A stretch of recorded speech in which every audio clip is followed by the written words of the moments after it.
हमने आपको बताया था केमिस्ट्री किसकी स्टडी की जाती है? पदार्थ। जैसे फिजिक्स में ऊर्जा का अध्ययन किया जाता है, ऐसे केमिस्ट्री में पदार्थों का हम अध्ययन करते हैं। और पदार्थों को हमने क्लासिफाइड किया है।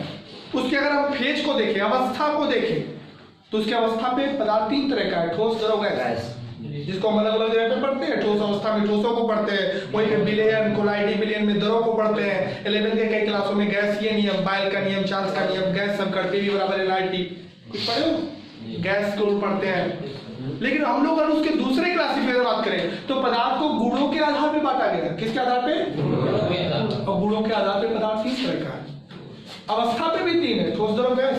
तो गुणों पे भी 3 है, धात, अधात, उपधात। आपको पता होगा धातुओं में अपनी लक्षण होती है, इनकी अपनी चमक होती है, धनायन बनाने की प्रकृति होती है, इलेक्ट्रॉन निकालने वाले होते हैं, आघातवर्धनीय होते हैं, चोट मारने पर ये चिपटा हो जाते हैं, तन्यता इनमें होती है, तार की तरह खींच सकते हो, लगातार बना सकते हो धातुओं का। जबकि धातु में ऐसा नहीं होता। अधातु आघातवर्धनीय नहीं होते, उनको मारोगे तो चपटा होने के बजाय टूट जाएंगे। उनको आप तार नहीं बना सकते, भंगुर होते हैं। क्या होते हैं? वो रिडाइन बनाने की प्रवृत्ति रखते हैं, तो धातुओं में अलग होता है। लेकिन ऐसा मेटल, ऐसा पदार्थ जो मेटल और नॉन मेटल दोनों के गुणों को रखे, धातु के भी लक्षण को रखे, अधातु के लक्षण को भी थोड़ा बहुत रखे, तो उसे हम नाम क्या दे दिए? मेटोलाइट। और उपधातु हमारे जीवन का बहुत बड़ा चीज है। वो आपको पता होगा कि मॉडर्न फिजिक्स उपधातुओं पे ही डिपेंड करता है। क्यों? उपधातु में सबसे बेहतर सिलिकॉन, जो आपके चिप पे लगा है, जो आपके सिप पर लगा है ना, वो सिलिकॉन ही है। और सिलिकॉन एक बेहतर उपधातु है। और आप जान लेना कि हमारी मॉडर्न फिजिक्स उसी पे डिपेंड है, क्योंकि उसी उपधातु से हम लोग अर्धचालक बनाते हैं। वो अर्धचालक है ना, अर्धचालक से फिर हम उसको एन टाइप, पी टाइप बनाते हैं, उसी से जंक्शन बनाते हैं, फिर उससे डायोड बनाते हैं, फिर उससे ट्रांजिस्टर बनाते हैं, फिर उससे लॉजिक गेट बनाते हैं, और उससे मदरबोर्ड बनाते हैं, जिससे कैलकुलेटर से लेके कंप्यूटर तक, मोबाइल से लेके सॉफ्टवेयर तक काम करता है। मतलब आज जितनी भी टेक्नोलॉजी आगे है सब लॉजिक गेट पे काम कर रहे हैं। किस पे? लॉजिक गेट ट्रांजिस्टर और डायोड से बना है। ट्रांजिस्टर और डायोड अर्धचालकों से बना है, और चालक वही है सिलिकॉन। तो सिलिकॉन का बहुत दैनिक जीवन में महत्व रहा है। लेकिन आप जानते हो कि धातु लक्षण वाले हैं, अधात और धातु लक्षण वाले हैं, लेकिन जिनमें थोड़ा थोड़ा दोनों का लक्षण आ जाए वो पदार्थ कहलाता है। फिर पदार्थ को हमने क्लासिफाइड किया है उनके चालकता के आधार पे। अधिक चालकता है तो चालक, कम चालकता है अर्धचालक, और कुछ नहीं चालकता है तब चालकता। भी आपने 2 तरह से पढ़ा होगा, फिजिक्स में बताया गया होगा कि ये मुक्त इलेक्ट्रॉनों पर डिपेंड करते हैं। जिनमें मुक्त इलेक्ट्रॉन ज्यादा होते हैं वो चालक होते हैं, जिसमें कम होते हैं अर्धचालक होते हैं, और जिसमें मुक्त इलेक्ट्रॉनों की संख्या नगण्य होती है या तो नहीं होती है वो अचालक होते हैं। लेकिन इसको आपने केमिस्ट्री में अलग तरह से क्लासिफाई करके डिफाइन किया है बैंड के हिसाब से, जिसमें संयोजी बैंड और वायलेंस बैंड, चालन बैंड और संयोजी बैंड पास होते हैं, वो चालक होते हैं। जिसमें थोड़ा गैप होता है अर्धचालक, जिसमें ज्यादा गैप होता है। तो केमिस्ट्री में एक अलग तरीके से डिफाइंड है, फिजिक्स में अलग तरह से डिफाइंड है, और वो आप जानते हो तीनों तरह के अवेलेबल्स हैं। लेकिन जो उसके प्रकृति के आधार पे पदार्थों को बांटा गया, पहले अवस्था के आधार पे ठोस, द्रव, गैस, गुणों के आधार पे धातु, धातु, पदार्थ, चालकता के आधार पे चालक, अर्धचालक और अचालक, फिर 3 तरह का है। और जो प्रकृति नेचर के बेस पे बांटा गया वो भी 3 ही तरह का है, अम्ल, क्षार और पदार्थ के 3 रूप हैं, अम्ल, क्षार, लवण, 3 नेचर। अम्ल आपको पता होगा ये स्वाद में तीखे वो खट्टा होता है, क्योंकि क्षार को देखोगे तो क्षार कड़वा होता है। अम्ल अपने विलयनों में H+ आयन देते हैं, जबकि क्षार OH- देते हैं। अम्ल स्किन को जला सकता है, प्रबल अम्ल है तो स्किन को क्या कर देगा? जला देगा, फोले आ जाएंगे, झलके पड़ जाएंगे। तो अम्ल, क्षार, लवण को आपने देखा होगा, अम्ल और क्षार का जब उदासीनीकरण कराते हैं, अपक्रिया कराते हैं, तब लवण और जल बनते हैं। और वहां पे अम्ल 2 प्रकार का होता है, प्रबल अम्ल, दुर्बल अम्ल। क्षार 2 तरह का होता है, प्रबल क्षार। क्योंकि हम प्रबल अम्ल और प्रबल क्षार का उपयोग नहीं कर पाते, बहुत रेयर केस में करते हैं। वैसे फूड सप्लीमेंट में तो करते ही नहीं, खाने पीने चीजों में करते ही नहीं, क्योंकि प्रबल अम्ल या प्रबल क्षार लिए तो अंदर की चीजों को सब सड़ा ही देगा। जैसे प्रबल अम्ल में आता है तेजाब, सल्फ्यूरिक एसिड, नाइट्रिक एसिड, ये सब अगर शरीर के ऊपर पड़ जाए तो छाले पड़ जाएंगे, अंदर चला जाए तो क्या पड़ जाएगा जान नहीं सकते हो। तो ऊपर स्पीड पे छाला पड़ जाता है तो अंदर तो बचेगा ही नहीं, कोई सब खाली कर देगा। लेकिन दुर्बल में यूज किया जाता है। दुर्बल अम्ल में आप एस्ट्रिक अम्ल, जिसको सिरके जैसी गंध आती है, आप खटाई बनाने वाली कंपनी, अचार बनाने वाली कंपनी जो होती है वो यूज करती है। आपके फुल्की खिलाने वाले उस अम्ल का यूज करते हैं। दुर्बल अम्ल में आप जैसे टाइट्रिक अम्ल, सिट्रिक अम्ल, लैक्टिक अम्ल। लैक्टिक अम्ल आपको कहाँ मिलेगा? दूध में। सिट्रिक अम्ल का नींबू में। ऐसे आपके जो अम्ल मिल रहे हैं ये दुर्बल अम्लों का उपयोग हम लोग करते हैं। और दुर्बल अम्ल में आपका अल्कोहल भी आता है, वाइन, शराब, वो भी क्या है? दुर्बल अम्ल है, उसका भी उपयोग हम लोग कर लेते हैं। तो उससे वो ज्यादा प्रिय हो जाए तो नुकसानदायक होता है। क्षार में भी हम परबल क्षार का उपयोग वहाँ का करते हैं जहाँ पे हमें किसी रफ सरफेस को साफ करना होता है। जैसे मान लीजिए आपके इस कोई लोहे का रॉड है, उस पर जंग लग गया, खुरदुरा हो गया है, तो उसको नॉर्मल बेस से करोगे तो नहीं हो पाएगा। हार्ड बेस लाओ, स्ट्रॉन्ग बेस लाओ और लगाओ तो एक परत को उजाड़ ही देगा, तो फिर चिकना कर देगा, स्मूथ। समझ में आया? वो जो आपने देखा होगा कुछ केमिकल्स आते हैं, जंग लगी चीज पे स्प्रे मार के रगड़ तो साफ हो जाता है, वो साफ नहीं होता, एक परत को छाट देता है। ऊपर वाला जैसे रद्दा मारे, देखो लकड़ी पे लकड़ी टेढ़ बैठ रहा है, मार दो रद्दा तो एक परत काट के निकाल के तब प्लेन के जैसे उसे वो प्लेन करता है, एक सरफेस को निकालता है। और ऐसी चीजों में हम बात करें तो लवण जो होता है, अम्ल दो तरह के, परबल अम्ल और क्षार भी ऐसे, परबल क्षार और, लेकिन लवण 6 तरह के। अगर लवण का विलयन उदासीन है तो उसको सामान्य लवण कहते हैं। अगर लवण का विलयन अम्लीय है तो उसे अम्लीय लवण कहते हैं। अगर उसका विलयन क्षारीय है तो क्षारीय लवण कहते हैं। लेकिन अगर वो दो लवणों से मिलकर बना है तो द्विक लवण कहते हैं, जिसमें आपकी फिटकरी एग्जाम्पल है। द्विक लवण देखो, K2SO4 एक लवण होता है, Al2SO4 का होल थ्रायस ये भी एक लवण होता है, और 24H2O ये मिलके फिटकरी बनती है। तो फिटकरी में 2 लवण है। ऐसे आप मोहन लवण की बात करोगे, मोहन लवण FeSO4 into NH4 का whole twice SO4 into 6H2 जो आपका होता है मोहन लवण, ये भी एक द्विक लवण है। जो 2 लवणों से मिलकर बने होते हैं उनका नाम क्या है? डबल सार, द्विक लवण। कुछ लवण ऐसे होते हैं जिसमें कई आयन निकलते हैं, कई पॉजिटिव और कई नेगेटिव, उसको हम मिश्रित लवण कहते हैं। क्या कहते हैं? तो सामान्य लवण, अम्लीय लवण, क्षारीय लवण, द्विक लवण, मिश्रित लवण। लेकिन जो छठवां है वो संकर लवण, और ये चैप्टर वही है, संकर लवण पढ़ाने के लिए है। संकर लवण क्या होता है? ऐसे लवण जिसमें संकर आयन होते हैं। संकर आयन तो आप जानिए वो क्या है, बहुत मजबूत वाला। ऐसी कंडीशन में ऐसे लवण जो अपने जलीय विलयन में संकर आयन देते हैं उन्हें संकर लवण कहते हैं, या फिर संकर यौगिक कहते हैं। क्योंकि उसमें उपसे संयोजन बंद होता है, इसलिए उसका नाम यौगिक भी कहते हैं। अब इस पे एंट्री मारते हैं। यहाँ पे अगर हम ध्यान से दें तो इसमें सबसे पहले आता है बर्नर सिद्धांत। बर्नर ने इसके बारे में कुछ बताया था। क्या बताया था? कि प्रत्येक उपसय संयोजक यौगिक में केंद्रीय धातु अपने चारों ओर लिगेंडों से उपसय संयोजक बंध द्वारा परबल रूप से बंधे होते हैं। प्रत्येक उपसय संयोजक यौगिक में, प्रत्येक कॉम्प्लेक्स कंपाउंड में सेंट्रल मेटल केंद्रीय धातु अपने चारों ओर लिगेंडों से उपसय संयोजक बंध द्वारा बहुत मजबूती से या परबल रूप से बंधे होते हैं।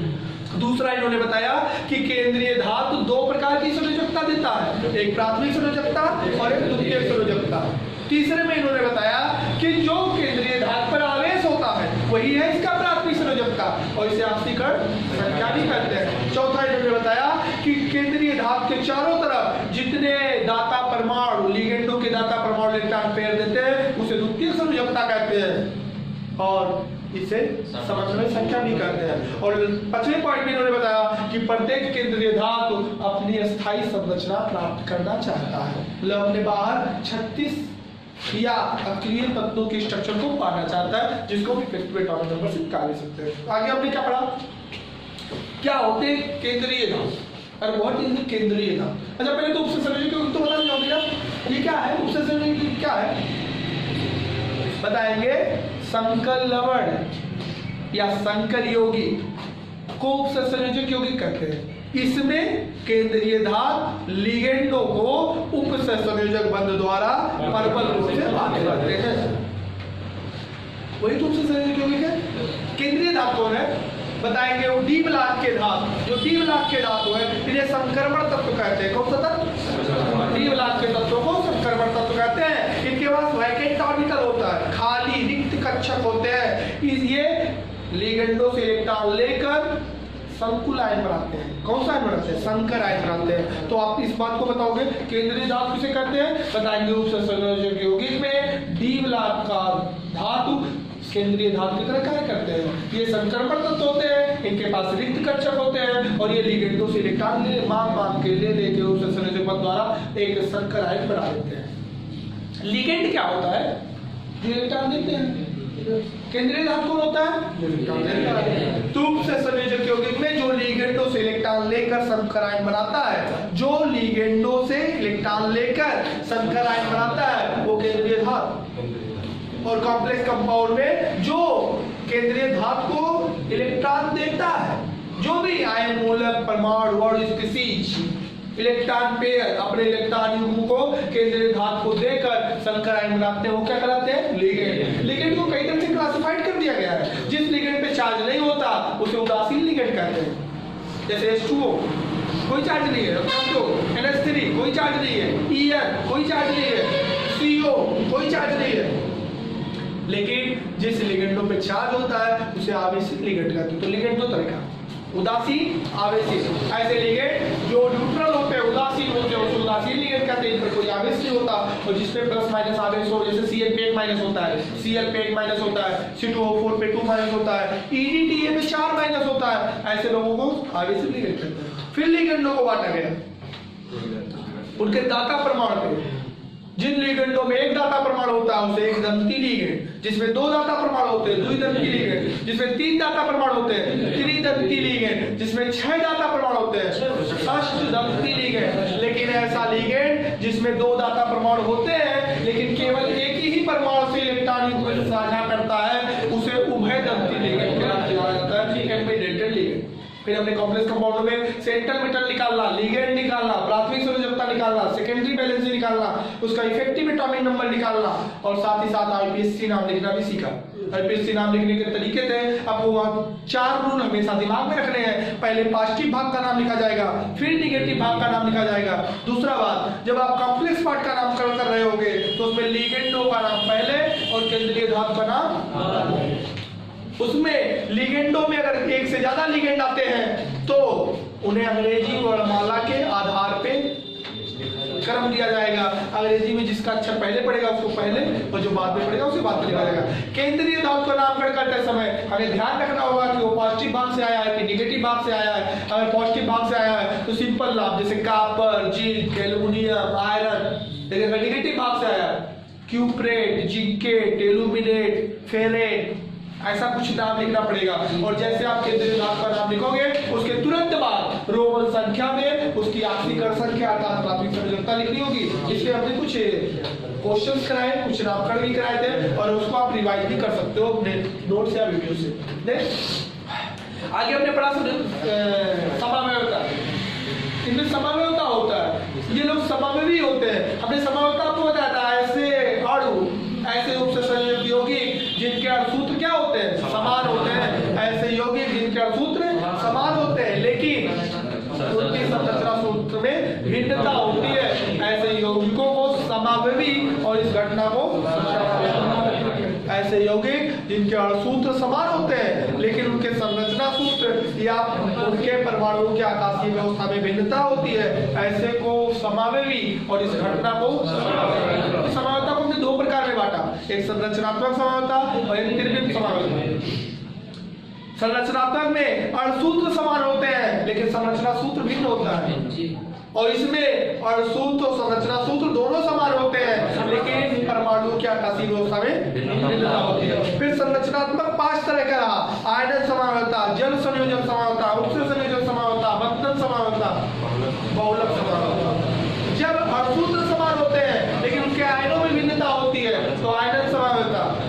जब अणुसूत्र समान होते हैं तो उनके लिंकेज आइटम, बंधन या दाता परमाणुओं में भिन्नता होती है, बंधन समावयवता। जब लिगेंडों में अंतर आता है, अणुसूत्र समान होते हैं लेकिन लिगेंड इंटरचेंज होते हैं, बदले रहते हैं, तो उपसर्ग संयोजन समावयवता। जब जल अणुओं की संख्या में कम ज्यादा होता है, डिफरेंस होता है, अणुसूत्र समान लेकिन जल अणुओं की संख्या में भिन्नता होती है, तो जल योजन समावयवता। ऐसा आपने पढ़ा। जबकि त्रिविम में आपने देखा ज्यामितीय और प्रकाशीय, ऐसे यौगिक जो सिस और ट्रांस फॉर्म देते हैं उसको क्या बोलते हैं? ज्यामितीय समझौता। ज्यामितीय समझौता में आपको क्वेश्चन नंबर 4 और 6 दोनों को दिखाया गया, शीश और त्रास के दोनों पे।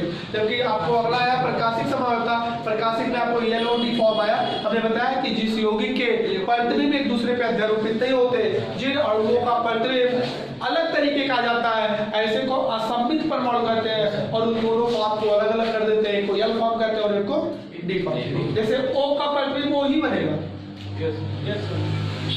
लेकिन P का प्रतिबिंब P नहीं बनेगा, तो O सममित है, उसका प्रतिबिंब अलग नहीं आया। लेकिन P असममित, मतलब उसका प्रतिबिंब अलग आया। जो असममित होते हैं, जिनका प्रतिबिंब अलग आते हैं, तो दो फिगर बन जाते हैं, एक का नाम L फॉर्म और एक का नाम D फॉर्म। और ऐसे यौगिक जो असममित होते हैं, जिनका प्रतिबिंब एक दूसरे पे अध्यारोपित नहीं हो पाते, एक जैसे नहीं होते, ऐसे ही यौगिकों को प्रकाशिक समावयवी और इस घटना को तो ज्यामितीय तो आप जानते हो शीश और ट्रांस आता है। एक तरफ हो जाते हैं बड़े बड़े और छोटे छोटे तो शीश, और जस्ट उल्टा हो जाते हैं तो ट्रांस। फिर आपने इसमें आया BBT और CFT पढ़ा। BBT क्या था? Valence bond theory. ये किसी भी उपसंयोजक यौगिक या संकर भाग के हाइब्रिडाइजेशन, संकरण और उसकी संरचना को बताता है। वो आपने बताया क्या होगा कि किसी भी उपसंयोजक में अगर क्वाड्रेचर नंबर 4 है तो उसकी संकरण या तो sp3 होगी या तो DsP2 होगा। अगर sp3 संकरण रहा तो उसकी संरचना चतुष्फलकीय टेट्राहेड्रल होगी, जो कि हमने बताया था सेंटर मेटल से 2 ऐसे जुड़ेंगे और 2 ऐसे जुड़ेंगे जी। अगला बताए थे कि जब DsP2 आएगा तो उसकी जो संरचना होगी वो वर्गाकार समतलीय होगी, मतलब सेंटर मेटल से 2 ऐसे और 2 ऐसे। और अगर क्वाड्रेचर नंबर 6 के कंपाउंड चल रहे हैं तो उसमें या तो D2sp3 आएगा या तो sp3d2 आएगा। तो दोनों केस में जो संरचना होगी वो अष्टफलकीय होगी, ऑक्टाहेड्रल होगा, 2 ऐसे 2 ऐसे लाइन स्ट्रक्चर। फिर हमने बताया कि CFT हम लोग पढ़ते हैं। CFT में हमने बताया हुआ क्रिस्टल फील्ड थ्योरी। अच्छा, वहां पूरी बातों को बताना होगा, चार्ट को बनाना होगा। बताते हैं क्रिस्टल फील्ड थ्योरी के अकॉर्डिंग हम किसी भी उपसंयोजक यौगिक के चुंबकीय प्रकृति का अध्ययन करते हैं। क्यों मैग्नेटिक है कि डायमैग्नेटिक, मतलब पैरा है कि डाय है, अनुचुंबकीय है कि परचुंबकीय। कैसे बताते हैं कि क्रिस्टल फील्ड सिद्धांत के अनुसार परबल लिगेंड होने पर मजबूत लिगेंड दो तरह के, एक परबल और दुर्बल। परबल और दुर्बल लिगेंडों में आपको अभी बता दे रहे नॉर्मल एग्जांपल से।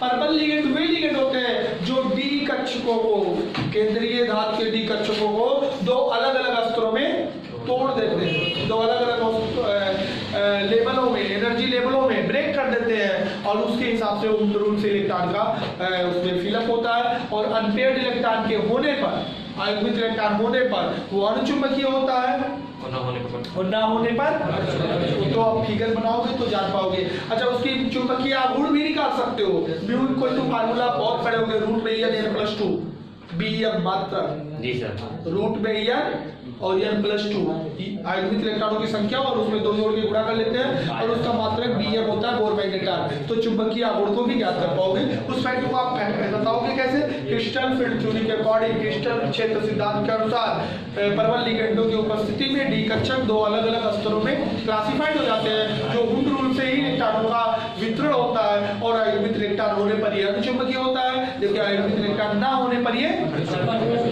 उसका चुंबकीय आघूर्ण म्यू इक्वल टू √n+2 से निकाला जाता है। इसका मतलब बोर मैग्नेटार होता है।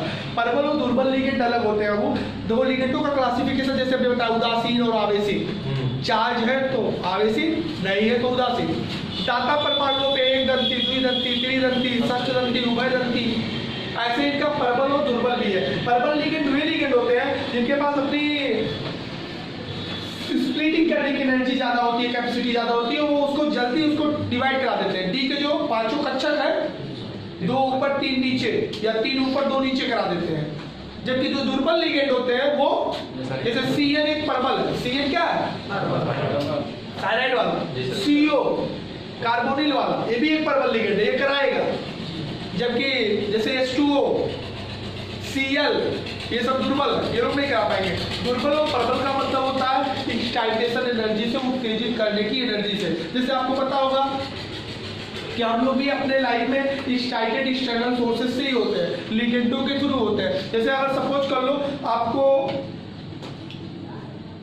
एक 2 सिचुएशन क्रिएट किया जाए, एक तरफ मान लीजिए आज आपके पास मैसेज आ गया मोबाइल पे, आपके दोस्त ने मैसेज कर दिया कि लालू आ रहे हैं हमारे बर्डपुर क्षेत्र में भाषण देने, चलिए देखने चलते हैं, तो तुम जाओगे? लालू घुसते नहीं समझ में, लालू बोलने जाना तो बोलने यार पान खाई लो जान नहीं पड़ेगा थोड़ा एज ज्यादा होने की वजह से। लालू नहीं जानते यार, रेल मंत्री रहे इस समय, चारा घोटाले में बेचारे जेल काट रहे हैं, उनके बेटा लोग लगे हुए तेजस्वी नहीं विजेता हासिल कर पाए, सोच रहे थे मुख्यमंत्री बनने के लिए, तो पॉलिटिक्स क्षेत्र है। लेकिन अगर उसी पेज में कह दिया जाए कि आमिर खान आ रहे हैं, साथ में आलिया भी हैं प्रोग्राम करने के लिए, तो अगर तबीयत हल्का फुल्का खराब हो रही कहूँ ज्यादा गुजरा है, लेकिन चले लायक पता नहीं है कि नहीं है, चलो देख ही लेवा जा, समझ में आया? इसमें बताओ वो दोनों क्या है, लीगेंड है। अगर वो पर्पल लीगेंड आ रहा है तो हमको क्या कर दे रहा है, एक्साइटेड करा दे रहा है, मतलब हमें अपनी तरफ तक खींच ले जा रहा है। लेकिन जब दुर्बल लीगेंड आ रहा था, मान लो ये कखिया पूरे में दोनों बोल ले, वो जावे नहीं कर सुनती तबे नहीं दाव गुलाबी आई थे, तो अगर एक टू खोल के सूतत रहो, मतलब आधा खोले रहो, पूरा दबा दो, बहुत तबियत खराब है मैं जाए। ऐसे कंडीशन में ये होता है लीगेंड को कैसे समझना है, जो पर्पल लीगेंड होते हैं वो डी ऑर्बिटल को स्प्लिट करा देते हैं, स्प्लिट कराते हैं, तोड़ देते हैं, जो दुर्बल होते हैं वो, इससे इफेक्ट क्या होता है, आयुर्मित इलेक्ट्रॉनों की संख्या घट बढ़ जाती है, हाइब्रिडेशन चेंज हो जाता है, उसके स्ट्रक्चर चेंज हो जाते हैं, जो कि आपको कल के क्लास में